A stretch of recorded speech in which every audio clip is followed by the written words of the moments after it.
So guys, ito yung ano, ito yung harapan niya. Kaya makikita nyo. Yan guys. June 2. Yan yung opening nila. Linggo yan mga tol.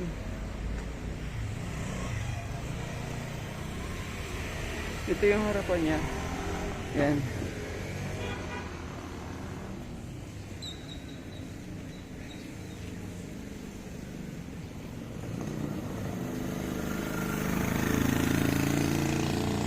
Hello guys, magandang araw sa inyo. Hindi tayo nakapunta kahapon na soft opening niya. So guys, dinaanan ko lang saglit kasi linggo yung grand opening niya. Bukas talaga na ito, June 2. So guys, papakita ko lang sa inyo yung loob. Pero hindi pa kasi hindi pa masyadong kompleto, hindi pa naayos.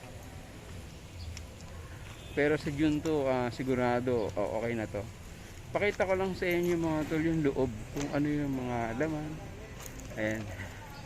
Merong mga kasama mismo yung pinakaloob niya. Tapos eto yung pinaka kitchen niya mga tol. Okay, ang ganda. Ayan tol, oh. Mas okay, mas convenient sa mga Tapos ang ganda ng loob niya mga tol. Kaso hindi pa nga siya talagang tapos. Ayan, ganda rin ang mga sink nya.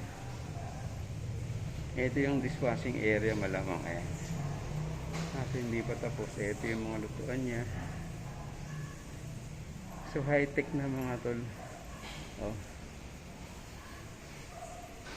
ito at saka dito pagpasok nyo sa ayan, pipili na lang kayo dito kung ano yung o-orderin nyo, mas mabilis.